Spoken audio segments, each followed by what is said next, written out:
So'nggi vaqtlarda dunyoda kechayotgan muhim va strategik vaziyatlar, mintaqaviy urushlar bugun mamlakatlarning armiya salohiyati naqadar muhimligini anglatmoqda. Shundan kelib chiqqan holda bugun siz bilan Markaziy Osiyo va undagi mamlakatlarning armiyasi haqida gaplashamiz. Markaziy Osiyo bu strategik ahamiyatga ega bo'lgan mintaqa bo'lib, unda 5 ta mustaqil davlat, ya'ni Qozog'iston, O'zbekiston, Turkmaniston, Qirg'iziston va Tojikiston joylashgan. Bu mamlakatlarning armiya salohiyati, geosiyosiy vaziyat, tabiiy resurslar, xalqaro hamkorlik va ichki iqtisodiy holatlarga bog'liq.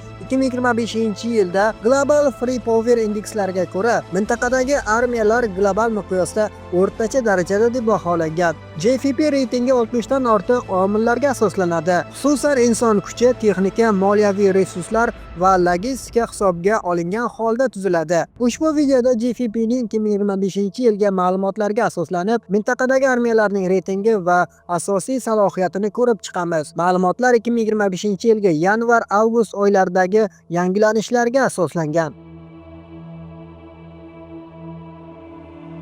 Markaziy Osiyo mamlakatlari JFP reytingida 57 va 108-o'rinlarni egallaydi. Qozog'iston va O'zbekiston mintaqada yetakchilik qiladi, chunki ularning inson kuchi va texnika zaxiralari yuqori darajada. Quyidagi jadval asosiy ko'rsatkichlarni taqqoslaydi. Bu jadval Global Free Power 2025 ga asoslangan bo'lib, unda tanklar va samolyotlar tayyor holatdagi taxminiy ko'rsatkichlar, ya'ni 80% tayyorgarlik darajasidaligini ko'rsatadi. Barcha mamlakatlar quruqlikda joylashganligi sababli dengiz kuchlari cheklangan. Faqat Turkmanistonning 16 turdagi patrul kemasi bor.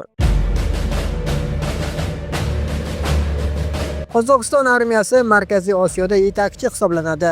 Uning global reytingi 57-o'rinda. Mamlakatning 20 milliondan ortiq aholisi va boy tabiiy resurslari, neft va gaz kabi harbiy modernizatsiyani qo'llab-quvvatlaydi. Faol xizmatchilar soni 110 ming, zaxira 135 ming. Quruqlik kuchlari 350 ta tank, 210 tasi tayyor holatda, 7736 ta harbiy mashina, 287 ta raketa artilleriyasi mavjud. Havo kuchlari 12 ming xizmatchi bilan ta'minlangan. Jami 300 dan ortiq samolyot va vertolyotlarga ega. Jangovar vertolyotlar orasida Mi-24 va Su-30lar ham bor. Dengiz kuchlari yo'q deyiladi, ammo Kaspiy dengizida patrul kemalariga ega.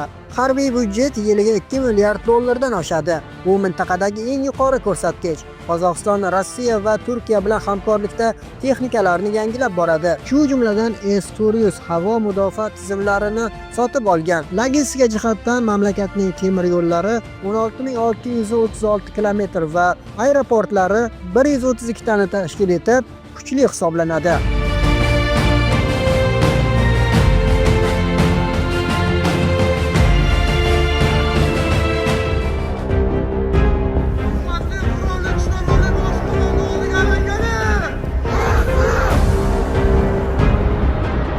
O'zbekiston JFP'da 58-o'rinni egallaydi. Bu uning inson kuchi va budjetiga bog'liq. 36 milliondan ortiq aholisi bilan mintaqadagi eng katta aholi markazi bo'lib, faol xizmatchilar soni 48 ming, paramilitariy kuchlar 20 ming. Quruqlik armiyasi 340 ta tank, 204 tasi tayyor holatda va 2970 ta mashina bilan qurollangan. Artilleriya 147 ta o'z-o'zidan harakatlanuvchi va 236 ta tortilgan tarmoqqa ega. Havo kuchlari 15 mingdan ortiq xizmatchi bilan ishlaydi. Taxminan 200 dan ortiq samolyot, bular orasida MiG-29 jangchi va Su-25 hujumchilari ham mavjud. Dengiz kuchlari yo'q, ammo Orol dengizida cheklangan patrullar mavjud. Armiyaga ajratiladigan budjet yiliga 2,8 milliard dollarni tashkil etadi. Bu neft va gaz eksportlaridan kelib chiqadi. O'zbekiston, Turkiya va Janubiy Koreya bilan hamkorlikda o'z armiyasini modernizatsiya qilmoqda. Shu jumladan dronlar va raketa tizimlarini joriy etmoqda. Mamlakatning Afg'oniston bilan chegaradoshligini hisobga olgan holatdagi strategik joylashuvi uning mudofaa ahamiyatini oshiradi.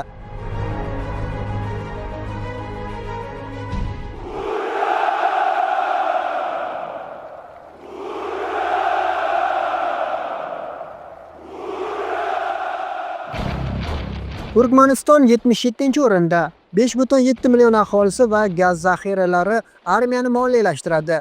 Faol xizmatchilari 36,5 ming. Quruqlik kuchlari 654 ta tank, 392 tasi tayyor, 5016 ta mashina bilan kuchli. Havo kuchlari 3000 xizmatchi, taxminan 100 dan ortiq samolyot. Bular orasida MiG-29 va Su-25lar ham bor. Dengiz kuchlari Kaspiyda 16 ta patrul kemasi bilan cheklangan. Budjet 1 milliard dollardan oshadi, ammo zaxira kuchlari yo'q. Turkmaniston neytral siyosat yuritib, Rossiya va Eron bilan hamkorlik qiladi, ammo texnika yangilanishi sekin darajada. Logistika jihatdan 5113 kilometr temir yo'l yo'llari va 23 ta aeroportlariga ega.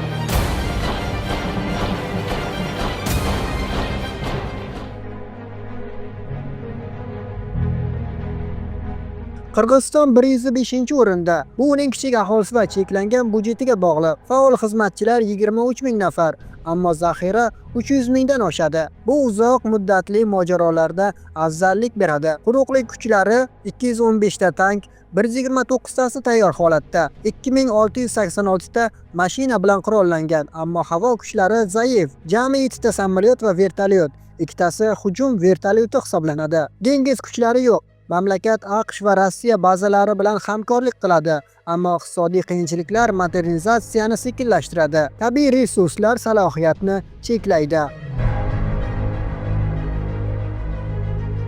Tojikiston reytingda 108-o'rinda. U PFR indeksi mintaqadagi eng zaif armiya hisoblanadi. Aholisi 10 million nafarni tashkil etib, faol xizmatchilar 9,5 ming, zaxira 600 mingni tashkil etadi.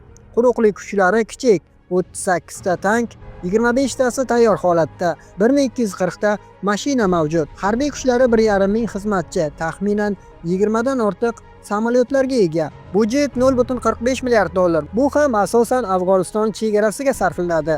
Rossiya bilan yaqin hamkorlik qiladi. Norasmiy ma'lumotlarga qaraganda mamlakatda 201 rus bazasi mavjud va Xitoy yordamida texnikani ta'minlaydi. Logistika zaif. Temir yo'llar 680 kilometrni tashkil etadi. Markaziy Osiyo armiyasi global miqyosda o'rtacha, ammo mintaqaviy xavfsizlik uchun muhim sanaladi. Qozog'iston va O'zbekiston modernizatsiya orqali yetakchilikni saqlaydi. Qolganlari esa xalqaro yordamga tayanadi. Geosiyosiy o'zgarishlar, Afg'oniston, Rossiya-Ukraina urushi ta'sirida budjetlar oshishi mumkin. JFP ma'lumotlari shuni ko'rsatadiki, inson kuchi va logistika asosiy omillar, texnika esa modernizatsiyaga bog'liq. Mintaqa barqarorligi uchun hamkorlik muhim omillardan sanaladi.